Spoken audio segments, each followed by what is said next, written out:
What's the word on the street? Allow myself to introduce Isn't that right, Mr. Poopy Pants? We have so many questions that we want to ask you about the universe. What the hell is wrong with me? You guys ever been to Uranus? This is Krazy Joe. And this is Dave. And we are very happy to have with us today Heather Langenkamp.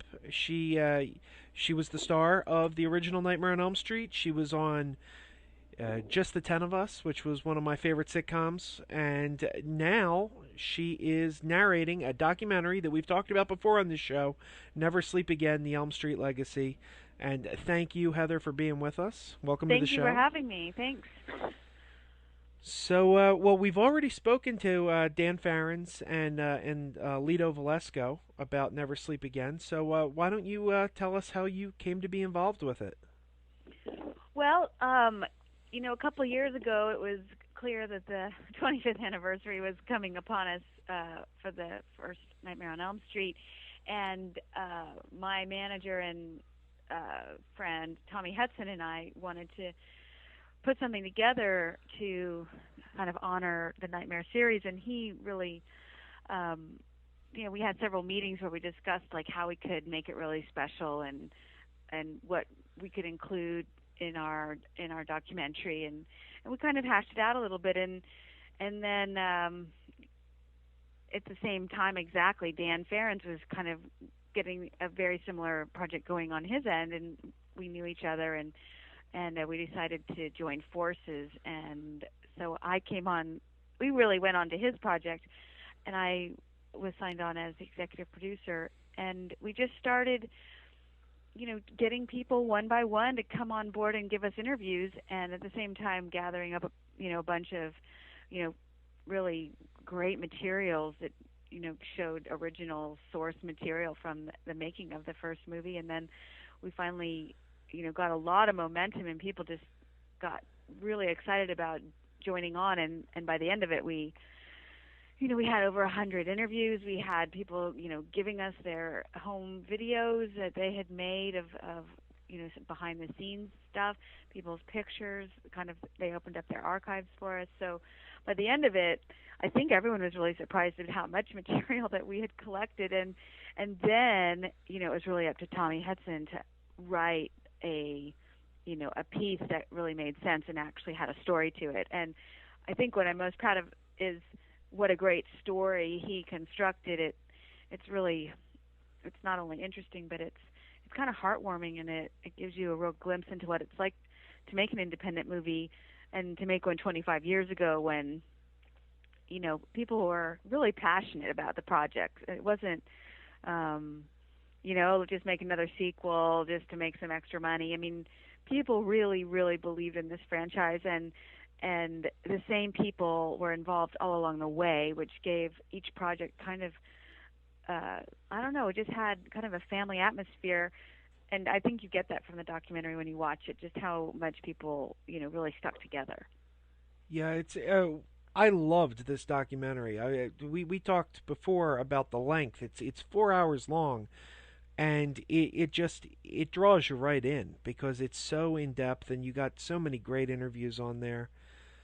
Yeah, so you don't want to stop watching. Yeah, I mean, I think the irony is that the very last interview that we got, which one of my main jobs was trying to get Wes Craven, Robert Englund, and Bob Shea, to appear, and sometimes with people who are that busy and they have so many other things going on, it's very hard for them to commit to a project that's so small. I mean, it's very low budget, and we just did it all on deferred payment, and everyone was doing it because they love Nightmare on Elm Street. So sometimes the hardest people to convince are the big name people. And so my job, I really felt like I would have let Dan Farrens down and Andrew and Tommy if I didn't get those people to commit. And ironically, Bob Shea was really the last person that we were really able to confirm.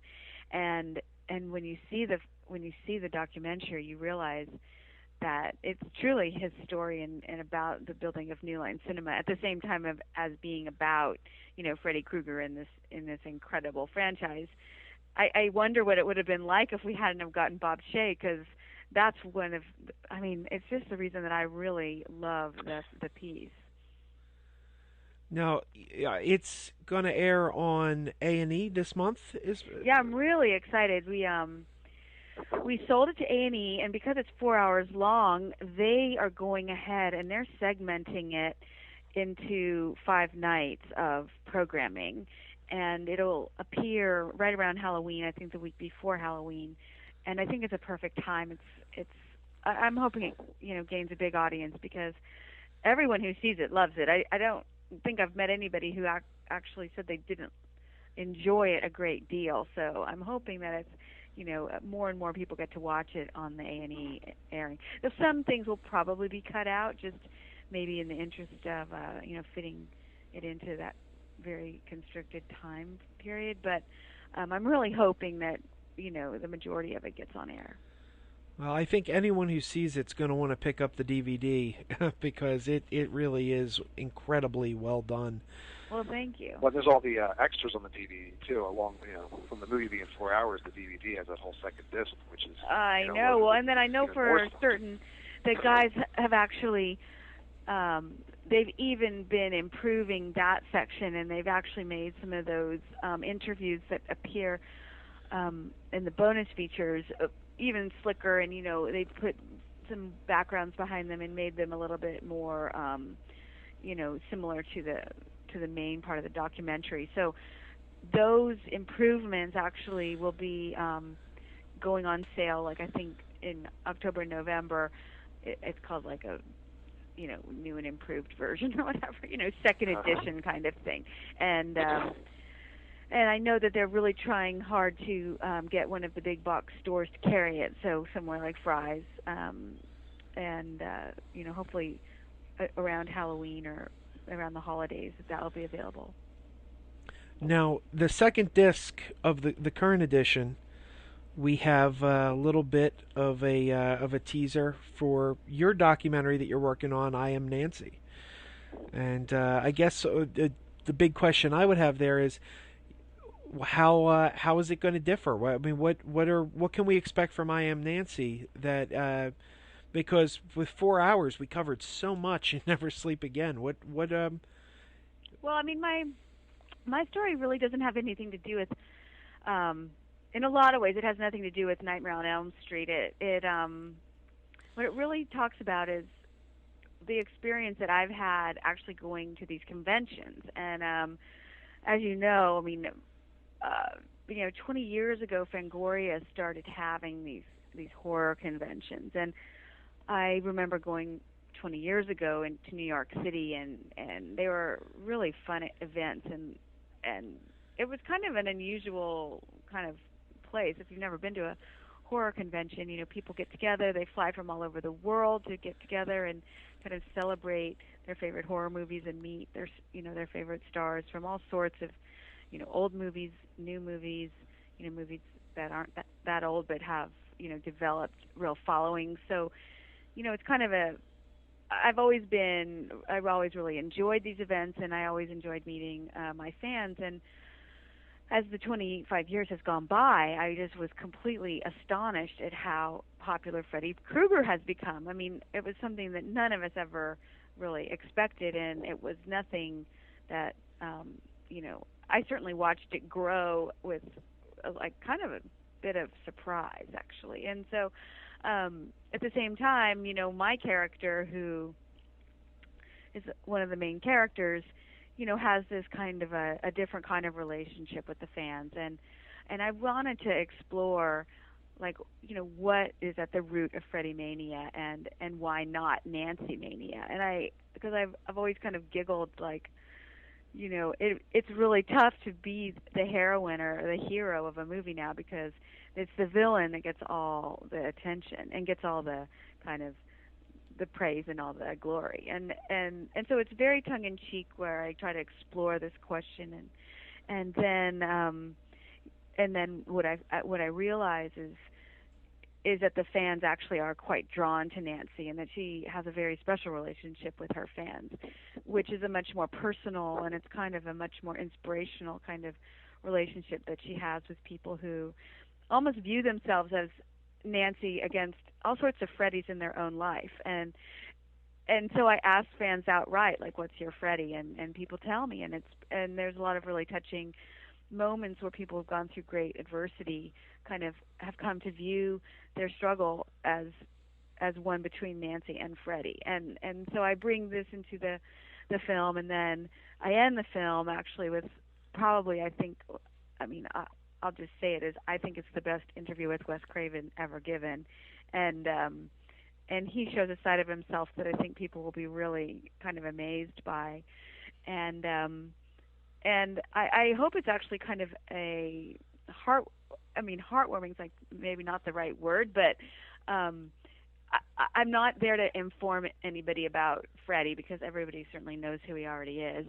I'm kind of like out there to express just what a great character Nancy Thompson is, and how Wes Craven came to invent somebody that is so near and dear to my heart, but also what I discovered is near and dear to a lot of people's heart. And so it's I'm hoping that people love it. I showed it to my husband, and I hadn't shown it to him for a year and a half. I really kept him in the dark, and I think he was really floored, and he's my biggest critic. So I feel pretty confident that people will like it.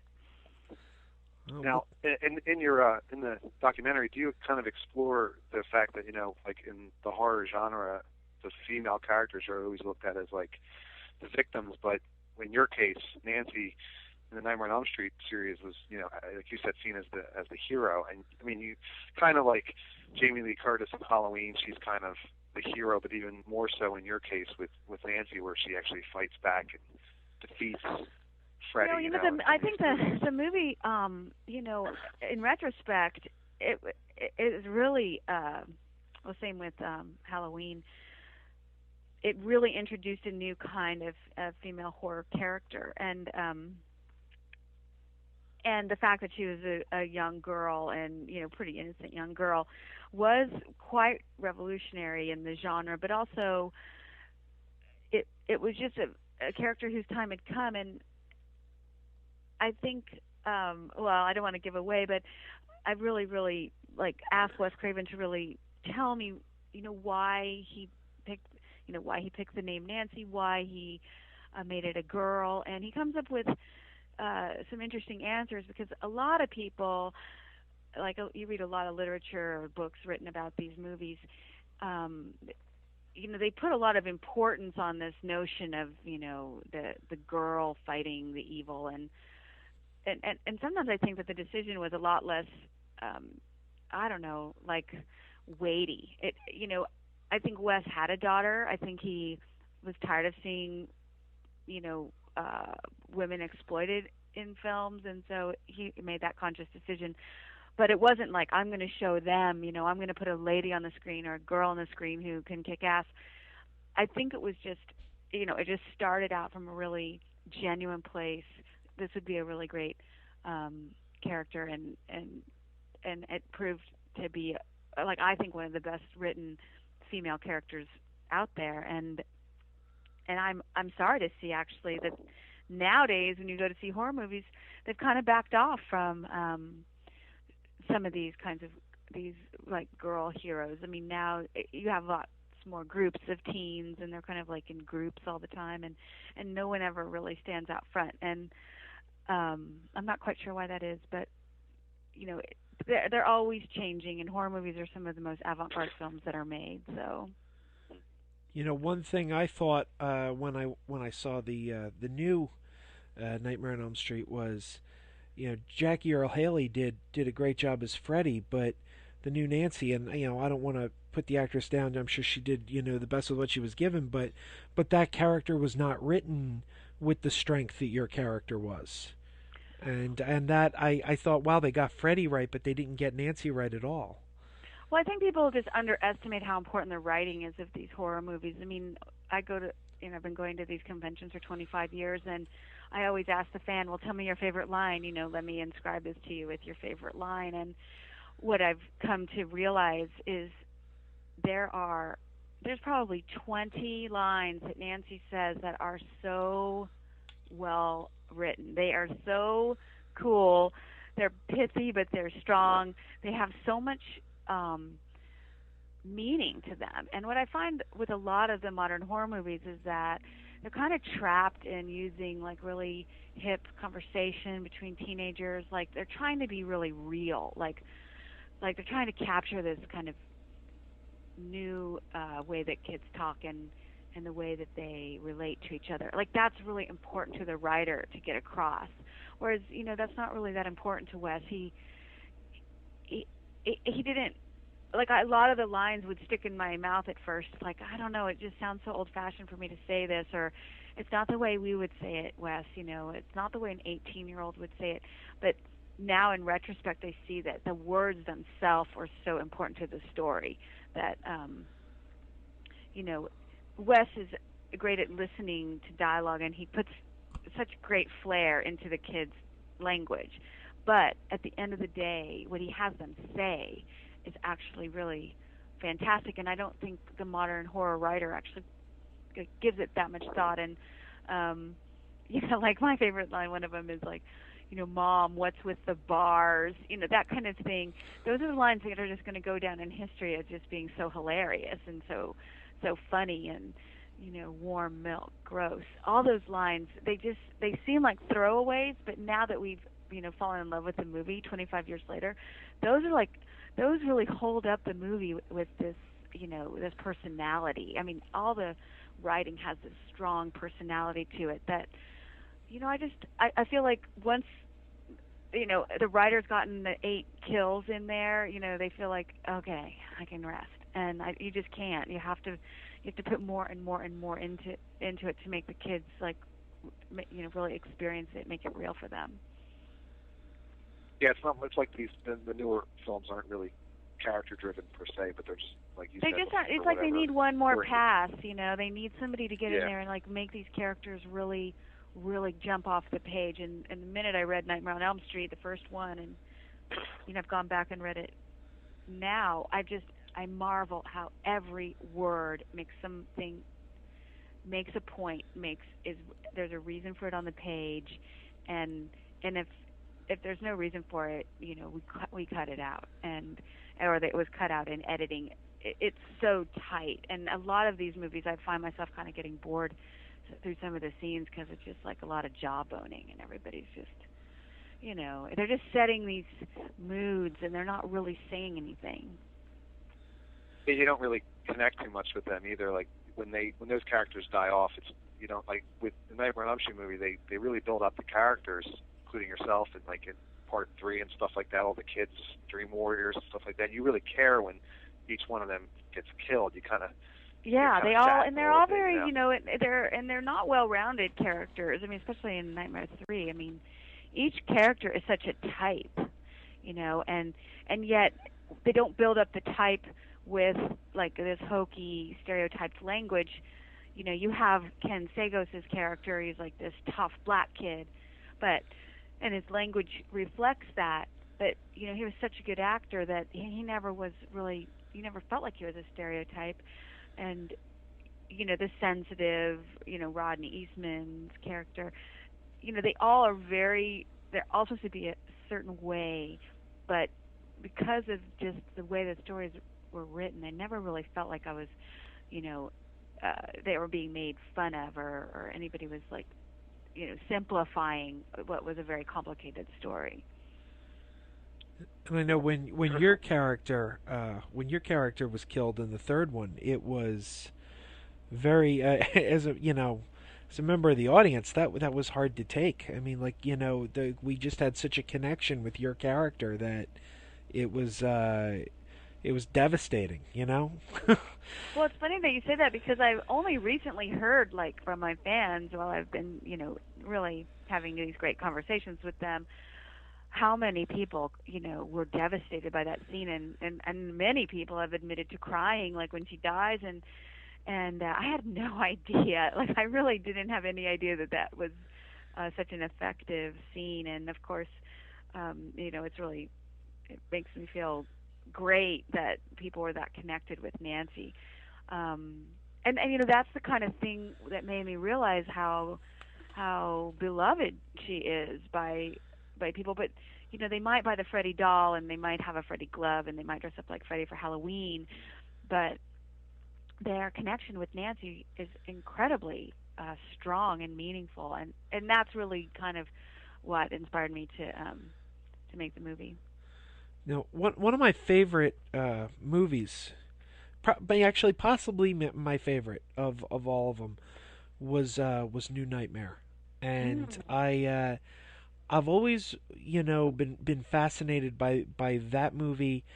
I almost see it like on the same level as I see Being John Malkovich, in that I always wondered, what was John Malkovich's reaction when someone hands him this script and says, "I wrote a script about you"? Were you in on that from the ground up, or did Wes call you up one day and say, "Hey, I wrote a script, you're the main character"? Well, it's kind of like a little bit of both, because Wes really wanted to get back involved in the franchise, and he was given an opportunity to write a new script. And I don't know what clicked in his mind to make that story, but he warned me. He's like, and Heather Langenkamp is, this is the idea. We're going to break the fourth wall, and it's not going to be quite all the way broken, but it's going to be this, really kind of story that's never been done before. And I read it, and I immediately was repulsed by this idea, because every actor they don't want to play themselves. They want to play a character. You want to get immersed in somebody else, and you're not really, you haven't gotten into this whole world to play yourself dramatically. I mean, some people host a talk show and you're yourself, but it was something that I'd never even contemplated, like, how to even go about doing it. And so what I kind of decided to do is that I would play the character of Heather Langenkamp. I would construct her in a way where, as if she were a complete stranger, and yet I would bring a few things that I knew about myself, and I knew about myself as an actor and a mother, that I would bring that to the role. But I didn't want to just be myself, and I knew that it probably wouldn't be that successful if I kept saying, "Wes, well, I don't do it this way, and this is not like me, and I would say this instead of that." I really knew that Wes had constructed this person, Heather Langenkamp, and she was going to be similar in certain ways, but she's a dramatic character, and she said dramatic things, and she was very earnest and worried, and she was in this really crazy situation that I don't even know how I would react in real life if this stuff happened to me. So I trusted that Wes's his ideas were going to translate, and the fact of the matter is that it was just such an interesting movie to make, and I do hope it's appreciated for its kind of revolutionary approach. I mean, very few movies can touch it in terms of its bizarre plot line, that's for sure. Well, one thing about the entire series, and especially I think with that one, is the creativity in this series is just off the charts. Like, the weakest film in the series is still like just about a million times more creative than a lot of the other films in the genre, and I think that's, at least in part, why we're still talking about it 25 years later. Yeah, I mean, I think Freddy. In the first one, you have Freddy and Nancy. They just start this really. It's just such a serious battle, and each movie seriously. What you see in the documentary and Never Sleep Again is, each one really deals with a theme. It's not like, oh, let's just go make a slasher movie. I mean, at the very underlying, like, substructure of almost every movie, the pregnancy theme, the idea of, just revenge and having the notion of suicide be the underpinnings of Nightmare 3. Really, teen suicide is, we're not making a public service announcement or anything like that, but that's kind of the underpinning of that whole, just the torture of those kids and what it was driving them to do. And that movie was very sad for me because I did know that there are so many teenagers who do take their own life, and if only, we could give them Hypnocil, or like figure out a way to keep them awake and not sleep and be tortured by their nightmares or their thoughts.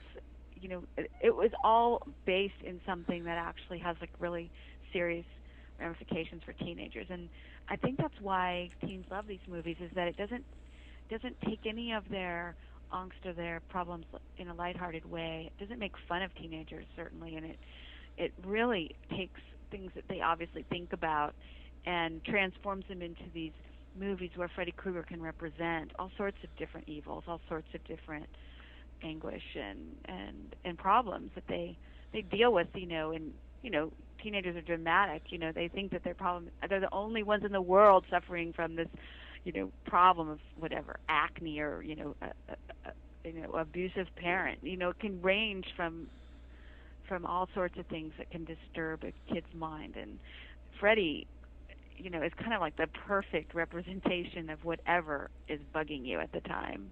Now, switching gears slightly, I've always wondered about just the 10 of us that we had in the Lubbock Daughters. We had 3 of the Nightmare on Elm Street cast members. Was that a coincidence, or was there a casting director that was in common, or?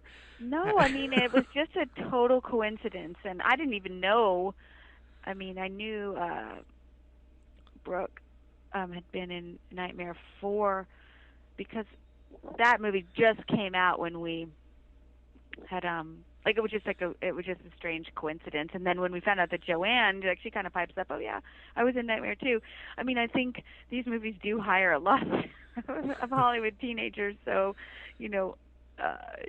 if you're willing to do a horror movie and you're in the right place at the right time, it was just a strange fluke is what it was. Now, one thing I wanted to ask you too about the Just the 10 of Us too, because me and Joe were talking about this, is that you played, with obviously a spinoff of Growing Pains, and then after Just the 10 of Us had ended, you came back and was a different character on Growing Pains, and we're just wondering what was the thought process on that? Like, was there any reasoning on them thinking? Oh, you mean when I played when I played that girl when we went to Spain? That one? Yeah, the European. Yeah. You played a different. Yeah. You were a different character than the Lubbock Yeah, Daughters so that you were introduced. I can't remember what happened, but they. Oh yeah, so we had wrapped the show, and they said, we need this girl to play, this Spanish, or he meets her in Spain when they're on he's on a trip, and I'd cut my hair. I looked a little different than Marie, and we just all really enjoyed working together. And since the stories, we'd been apart for so long, I don't think they thought anybody would associate me with Marie, but the fact that you did, they weren't right. But I was, we were trying to play it. We're hardcore Just the 10 of Us fans. I can tell. Yeah, they probably didn't expect that anybody would even know that it was Marie Lubbock, and they thought that I could get away with playing the other girl, which I can't even remember what her name was. But they often did that. If you look at all the Growing Pains, you'll see that there were lots of cast members on Growing Pains who showed up on Just the 10 of Us, and it was just something that when the producers liked an actor, they tried to help him out as much as possible. And like Matthew Perry, he started on our show, and he did some Growing Pains too, and they just thought it was terrific. And so you'll see people like that appear on both shows. And I always wondered with Just the 10 of Us how much of it was a coincidence and how much of it was the writers or the set designers just kind of winking at the audience, like we always saw JR wearing Freddy Krueger T-shirts. And the thing about Matt Shackman is that he was the most and the first diehard Nightmare on Elm Street fan that I ever met. He loved special effects makeup, and my boyfriend at the time, who's now my husband, David Anderson, was a special effects makeup artist, so we spent lots of time with Matt. We would just talk about that world, and Matt had a little face in one of the effects shops where he would go and sculpt masks and things. I mean, Matt Shakman was a pure fan of these horror movies, and I got such a huge kick out of it because, you know, at that time it wasn't quite the iconic, you know, movie as it is today. And you know, so he was quite unusual, and he went on, and now he's a very famous director, and you know, he is just such a sincere and it was such a great kid to work with because, you know, he really loved special effects and loved horror. So that's because he, as a person, really liked it, and he probably asked if he could be that kind of kid, because as you do a sitcom, you all start kind of like a vanilla flavor, and then as you shoot each week's episode, everyone kind of takes on a flavor, and you know, Marie became more and more religious and more kind of I don't know, puritanical about her morals and her beliefs. And week after week, the sisters became a little bit looser and a little crazier and a little dumber, and you know, everybody's kind of trying to find their persona. And as Matt worked, he found that persona as the horror little kind of fanboy that wants to scare his sisters with, you know, blood and stuff like that. Was that a hard show to work on? In that there were 10 of you. there were so many cast members. Did you guys find that like it was difficult for everyone to get a story and in that regards? Well, you know, I never remember anybody ever.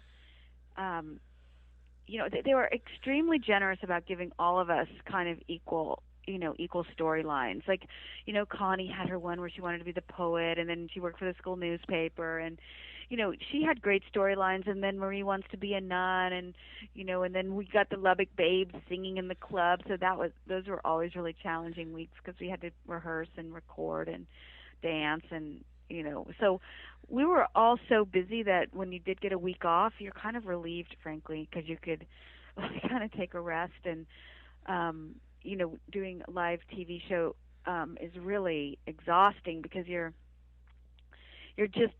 having to learn everything at a very feverish pace, and then you want to perform well for your studio audience. And you know, those were just like the biggest days of the week. And anybody who's done a show before a studio audience, it's just the greatest experience. It can't be beat. I just really think it's like the most favorite part of that show for me by far. Now, I find that, you know, just in the past week, I'm talking to some people I work with, some friends, and I mentioned that I was going to be interviewing you, and just the 10 of us, that show, a lot of people really love that show, and like I had one friend who said, oh, "You're going to be talking to one of the Lubbock Babes," and it's just funny because you know, there's such an affection for this show, and you guys you weren't on nearly long enough, and I wasn't aware of it at the time because, you know, we didn't have the, you know, all the internet. Yeah. You know, things were a little more hidden back then, but now I was reading that it was really network politics that caused your show to end. Well, I think so. You know, a new leader came in at ABC, and he probably had, you know, ideas of what, you know, he wanted his lineup to look like, and I mean, in retrospect, it was quite a popular show, and I don't know whether people would be so bold about canceling a show that was actually becoming quite successful. And then certainly we made just one episode too few to be syndicated. So there was obviously somebody's bad blood in there that created that kind of a situation. I mean, if we had just even made 2 more shows, we would have had enough to be syndicated on television, and we had 49 episodes. So that was kind of a heartbreaking situation to be involved in. But, you know, I think it was also the advent of a really new style of sitcom. You know, Roseanne and Married with Children and all these much edgier shows were coming online, and people really wanted to experiment with that new style of sitcom. And so ones like ours, which were kind of a little old-fashioned, but kids really loved them, and we certainly had a lot for people to watch. I mean, there was 10 people on stage, and somebody was always doing something crazy. So, I think it was very entertaining. And I find that people who were 12 years old at that time are truly they are in love with the Lubbock Babes. So I bet your friend is, probably like under 30 or she's probably 32, right under 32 or 33 years old. Those are the people that I find are most ardent fans. Yeah, I think she's just under 30. Yeah, those are the people that just were like 9 to 12 years old and just really loved that Friday night lineup on ABC. They had so many great family shows. They had, Family Matters, and then they had Just the 10 of Us, and they had they didn't have Growing Pains on Friday, but they had another really great show that just, kids really loved it. And they just don't really have any shows like that are geared towards kids under the age of 15 anymore. So you mentioned your husband's studio, AFX. Yeah. What can you tell us about that? I mean, I know you have you guys have been doing some amazing work. I think you've worked on Dawn of the Dead. What more can you tell us about your studio? Well, my father-in-law, actually, Lance Anderson, opened a makeup effects studio back in probably would have been in the early 80s, and bought a little building, and did Captain EO and the Star Trek, and worked on all sorts of movies, Ghostbusters. I think he worked on the last Starfighter, 2001 Space Odyssey. I mean, he really it was his dream. He was an electrician for very many years, like 25 years, and then decided to give up being an electrician and went to makeup school, and it was an incredible artist, and so he was able to start this company, and he had the help of Stan Winston and the Bermans and all sorts of people were involved in the business back then, and then my husband grew up in this house with his dad doing all these cool movies, and decided he didn't want anything to do with it.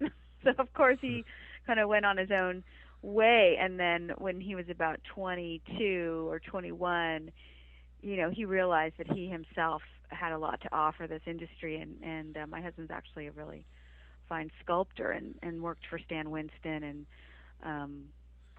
kind of went to work in the labs around LA. And then he and his dad, they teamed up at last, and they formed a company called AFX Studio, which is like Anderson Effects, but we call it AFX. And they've worked on tons of movies, and at the same time my husband works for Rick Baker and all sorts of other of the big makeup effects people applying their makeups on set. So he did Nutty Professor and Men in Black, and has won 2 Academy Awards. So my husband's actually like super accomplished, and I wish I could have he just has so much confidence and has, I don't know, he offers a lot to people who hire him. He's a great guy, and right now we're working with Tom Cruise on Mission Impossible 4, and we bid jobs like everybody else. A lot of times we lose out on really great jobs, but we've had some really super jobs in the past 5 years.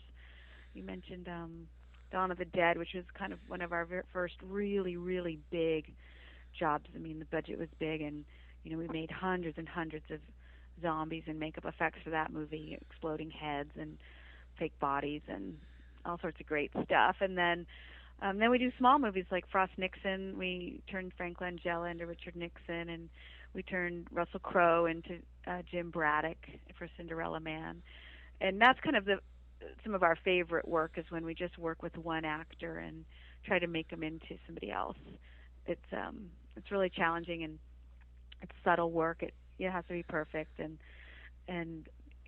that's kind of like what we really love to do. But we did Cabin in the Woods last year, which we're really hoping it gets released. It's such an incredible movie that Joss Whedon and Drew Goddard did, and it's just such a great movie. And unfortunately, MGM went kind of into bankruptcy, so the movie is waiting for someone to kind of take over and hopefully release it next year. So we're keeping our fingers crossed on that. And we just we work with great makeup artists. We work with sculptors and illustrators and really like pure creative artists who, wake up every morning and just want to draw or just want to sculpt. And those are I have to say, I mean, they're my favorite people in the world. So they just are passionate about their art, and no one's getting rich doing it. And it's kind of inspiring to be around people like that all day. That's very cool. Well, I want to thank you for being with us. We really appreciate it. Like you said that. I'm sorry. Say that, Dave. Speak up, Dave. What? Okay. I don't want to step on Joe. Yeah, I want to just thank you for taking your time out of your schedule and talking to us and stuff. It's great. It's really. Well, I'm really impressed that you guys have the discipline to put a show like this together. I know it's not easy, and I think what's so incredible at America right now is that everybody is broadcasting their voice and their passions around and letting, just to me, it's just such an expression of your own creativity to talk about what you like too. And so I always love being on people's, whatever podcasts, and because I know it's kind of what's keeping America free right now, I think. The ability to speak your mind. Well, we're thrilled to have you on the show because you, like you said, early on, Freddie gets all the attention, but you are every bit the icon he is. Oh, that's very sweet. I don't believe you for one second. No. The think about it. The imagery of the hand in the bathtub and the tongue coming out of the phone and you lying in bed with him coming through the wall. These are so ingrained in the public subconscious. I grew up on this, and you are. I mean, I've wanted to have you on the show for a long time, and I'm so thrilled to have you here. And I asked you for an interview. I didn't ask Robert. Not that I wouldn't love to have Robert on, but I didn't go after him.